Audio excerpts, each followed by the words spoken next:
Teman-teman, hari ini kita kembali untuk mengawal peristiwa ibu dan anak di Subang yang sudah episode jilid 3. Saya bilang jilid 3 dikarenakan jilid 1 adalah gonjang-ganjing masalah Banpol. Yang kedua, gonjang-ganjing masalah Yoris pindah kuasa hukumnya ke Pak Rohman Hidayat, dari Pak ATS ke Pak Rohman Hidayat. Kemudian jilid ketiga, gonjang-ganjing di mana Yoris mencabut kuasa hukumnya dari Pak Rohman Hidayat dan berdiri sendiri tanpa didampingi oleh pengacara. Kita ungkap di sini guys, ada berita-berita tentang PMW ini di mana ada banyak yang bertanya kepastiannya BMW ini siapa yang mengambil. Dan di sini ada berita dari surya.co.id. Saya baca langsung ya. Kepastian mobil BMW milik Yoris diungkap Yosef Hidayat ayahnya. Yosef mengaku banyak yang bertanya kepadanya tentang keberadaan mobil BMW tersebut. Dia memastikan tak tahu menahu mengenai keberadaan mobil BMW tersebut karena bukan miliknya. Itu haknya Yoris, kepunyaan Yoris. Mau bagaimanapun itu hak Yoris. Jadi bapak tidak tahu sama sekali kalau tidak ada di TKP, kata Yosef dikutip dari tayangan video di channel Koin 1077 Jumat 3 Juni 2022. Karena milik Yoris, Yosef mengaku tidak punya hak untuk mempertanyakan. Itu hak Yoris. Kalau hak bapak, pasti bapak pertanyakan, bagaimanapun itu hak dia, pungkas Yosef. Di bagian lain, Yoris yang dihubungi Tribun Jabar, grup surya.co.id, mengaku tidak tahu menahu kemana mobil itu berada. Yoris juga mengaku tidak mengambilnya. Jadi di sini, Pak Yosef tidak tahu menahu tentang keberadaan mobil BMW itu. Tapi Pak Yosef bilang mobil itu milik Yoris, itu hak Yoris. Dia tidak berhak untuk memberikan klarifikasi atau memberikan sesuatu pernyataan di media sosial. Karena itu sudah hak Yoris ya. Tapi Yoris ketika ditanya-tanya oleh media, dia juga mengatakan dia tidak tahu siapa yang mengambil BMW itu. Nah, jadinya siapa yang mengambil? BMW ada di mana? BMW ini adalah mobil di TKP ya teman-teman, tapi mobil BMW ini sudah dalam kondisi rusak. Konon beritanya dulunya ini saya pernah baca-baca kalau BMW ini memang mobilnya Yoris. Nah, mengapa mobil ini kok sudah nggak ada di TKP, apakah dibengkelkan atau dijualkah dan lain sebagainya. Seperti apakah keberadaannya mobil BMW ini? Mari kita prediksi ya guys, tapi prediksi ini tidak bisa secara tek-tek gitu ya, tidak seperti kalau kita menerawang. Tapi kalau menerawang itu butuh energi yang luar biasa teman-teman, butuh konsentrasi. Makanya saya lebih suka pakai kartu tarot karena dimudahkan dalam mengintip melalui kartu tarot ya. Mari kita ungkap di sini. BMW itu seperti apakah kondisinya saat ini melalui kartu tarot ya. Mari kita artikan bareng-bareng. BMW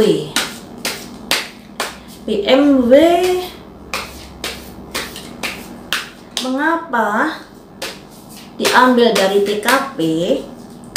BMW mengapa diambil dari TKP? Untuk apakah BMW diambil dari TKP? Untuk apakah? Ada backing emas. Ada seseorang bertopeng di sini.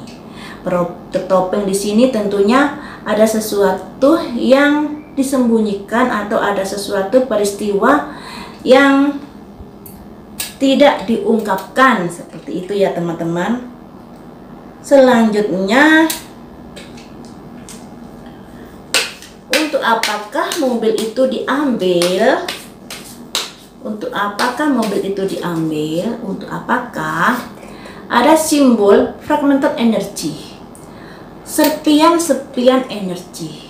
masih abu-abu, artinya kita artikan sama-sama nanti ya. Serpian-serpian energi yang seperti apakah yang dimaksud? Ada simbol the sacred temple, gedung suci. Saya mengartikan ini adalah rumah TKP. Jadi dari ketiga kartu ini bisa saya artikan mengapa BMW itu diambil, mengapa tidak diungkapkan di publik. Pak Yosef menyatakan BMW itu adalah milik Yoris. Dia tidak mempunyai hak untuk memberikan pernyataan atau tidak tahu sama sekali tentang keberadaan BMW itu.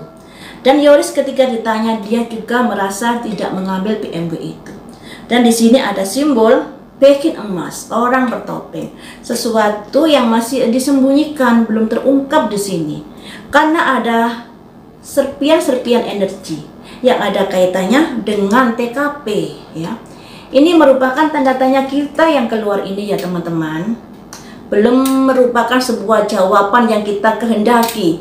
Jadi kita merasa kenapa BMW itu diambil dari rumah TKP ya. Padahal BMW itu merupakan benda yang berada di dalam garis polis lain. Tentunya kalau mengambil BMW harus seizin pihak kepolisian, tidak serta-merta mengambil begitu saja. Dan di sini ada simbol orang bertopeng. Peristiwa itu masih merupakan misteri, masih belum terungkap atau masih belum diungkap kebenarannya. Siapa yang menyuruh mengambil? Sudah ada perintah dari kepolisian atau bagaimana? Tentunya kalau sudah diambil itu sudah ada izin dari pihak kepolisian pastinya loh ya. Kalau tidak ada izin pastinya sudah ramai gembyeng antara pemilik BMW dengan pihak kepolisian atau yang mengambil dengan pihak kepolisian. Pasti akan segera ditindaklanjuti. Tapi di sini belum ada mengungkap, muncul keluar siapa yang mengambil, untuk apa mobil itu diambil. Dan di sini juga ada serpian energi karena bagaimanapun mobil BMW itu berada di dalam polis lain di tempat kejadian tersebut ya. Selanjutnya kita gali lagi ya, digali terus. Kita gali lagi. Mengapa ada pekin emas? Mengapa ada orang bertopeng? Mengapa peristiwa ini tidak dipublikasikan? Selanjutnya akan saya gali lagi mengenai BMW yang sudah tidak ada di TKP. Kenapa tidak ada pernyataan resmi baik dari yang ngambil maupun dari pihak kepolisian? Alasannya apa? Ya, alasannya apakah? Tentunya itu hak kepolisian loh guys ya. Mau di up ke media sosial atau tidak, itu hak kepolisian untuk menjaga pengungkapan peristiwa ini. Kalau secara logikanya seperti itu ya. Tapi mari kita ungkap di sini melalui kartu tarot. Mengapa tidak ada pernyataan tentang BMW yang sudah tidak ada di TKP? Ada simbol 3. Guru dan murid. Nah, tentunya di sini seperti yang saya bilang tadi, BMW diambil itu pastinya sudah ada izin dari pihak yang berwajib. Ada guru dan murid, ada petunjuk, ada pembimbing dan lain sebagainya. Kemudian mengapa tidak diungkap di media massa? Dikarenakan ada taking step untuk menjaga kehati-hatian dalam penyidikan ini. Taking step melangkah sebuah gedung, melangkah ke sebuah penyidikan, ke sebuah semacam apa ya, pengadilan bisa jadi, karena ini merupakan rahasia dari kepolisian, juga agar tidak menimbulkan kondisi-kondisi yang pro dan kontra, yang saling begini begitu, seperti itu. Selanjutnya, tapi pada akhirnya juga menimbulkan kita menjadi apa ya, menjadi penasaran ya teman-teman. karena tidak ada pernyataan resmi dari pihak kepolisian kenapa BMW itu bisa keluar dari TKP. Saya akan berganti dari kartu yang satunya. Untuk BMW ini statusnya bagaimana? Apakah sebagai barang bukti kah atau tidak? Mari kita ungkap di sini. Sebegitu pentingkah BMW itu dalam kasus ini ya teman-teman? Bagaimanakah status BMW itu dilihat secara hukumnya dalam kasus ini? Ada simbol vision quest. Vision itu misi, quest pertanyaan. Kita masih bertanya-tanya dalam ini. Misi kita adalah mencari siapa si pelakunya. Dan dengan adanya BMW keluar dari TKP itu membuat kita penasaran seperti itu artinya. Dalam misi pencarian kita. Selanjutnya,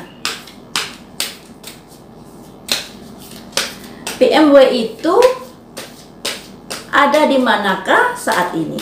Tapi ini berhubung kartunya terbatas, jaga cuma simbol-simbol saja, kita bisa ngartikan, terserah kalian ngartikan apa nanti.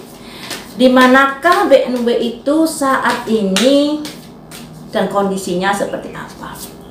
Ada simbol perspektif pemikiran. BMW itu sudah rusak ya. Kita nggak pilih, kita nggak boleh berpikir macam-macam di sini. BMW itu sudah rusak. Pemikiran-pemikiran itu positif atau negatif ya. Ada simbol purifikasi, pemurnian. Jadi begini guys, kalau mobil itu bisa keluar dari TKP dan mobil itu tidak berada di polsek, tentunya mobil itu ada purifikasi. Mungkin mobil itu bukan dari bagian barang bukti, jadi mobil itu bisa keluar dari TKP ya, karena di sini ada simbol purifikasi. Kalau selama ini mobil itu berada di TKP hingga berapa bulan ya, hingga 9 bulan atau 8 bulan, kemudian ada pemurnian di sini, mungkin ada pelurusan di sini. Makanya di sini mobil itu bisa diambil kembali oleh seseorang. Saya nggak bisa menjelaskan oleh siapa di sini karena Pak Yosef sendiri juga nggak tahu keberadaan BMW itu. Yori sendiri juga merasa tidak mengambil BMW itu. Nah, siapa yang mengambil? Entahlah. Tapi di sini ada purifikasi, ada pemurnian. Nah, kalau BMW itu bukan barang bukti, pastinya mobil BMW itu bisa berada di mana saja. Tapi kalau mobil BMW itu bagian dari barang bukti, pastinya akan nggak bisa diambil di TKP, atau keberadaan BMW itu pastinya ada di polsek ya. Tapi di sini kayaknya nggak tahu kita di mana keberadaannya, di polsek kah atau di manakah? Tentunya yang tahu orang Subang ya di sini. Selanjutnya ada pemurnian di sini ya teman-teman. Pemurnian itu apakah terkait dengan peristiwa malam itu atau tidak terkait ya? Ada simbol blessing, jadi bisa diartikan mobil itu tidak terkait dengan peristiwa malam itu, atau tidak dijadikan sebagai barang bukti. Seperti itu ya teman-teman. Kalau dari prediksi kartu ini ya, yang namanya prediksi bisa salah, bisa benar, bisa nyerempet sedikit, jadi tolong difahami dengan bijaksana. Kalau dilihat dari kartu-kartu ini, bisa saya artikan mobil itu sudah seizin pihak yang berwajib untuk keluar dari rumah TKP. Nah, kenapa pihak berwajib ini tidak melakukan pernyataan resmi ke publik? Itu juga hak yang berwajib, mau bikin pernyataan resmi atau tidak, itu hak yang berwajib, kita tidak bisa mengganggu gugat. Dan ini ada kaitannya dengan stacking step, melangkah ke sebuah gedung. Saya mengartikan ini gedung pengadilan. Jadi ini adalah bagian dari upaya pihak yang berwajib dalam menyelidiki peristiwa itu. Bagian ini yang saya maksud tidak mengungkapkan di publik, tidak melakukan konferensi dan lain sebagainya mengenai mobil yang sudah tidak ada di TKP itu bagian dari wewenang kepolisian.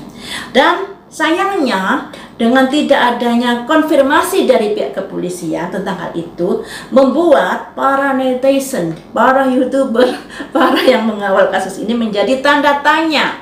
Karena kita satu misi ya, mencari siapa si pelaku dalam peristiwa ini. Satu misi dalam pencarian, dan ketika tidak ada konfirmasi dari pihak kepolisian mengenai BMW yang sudah tidak ada di TKP, membuat kita bertanya-tanya kenapa. Pada akhirnya kita berasumsi lagi yang macam-macam, seperti pemikiran ini, perspektif ini. Ya, terserah pikiranmu mau gimana, apakah mobil itu dijual, apa mobil itu dibengkelkan, atau bagaimana.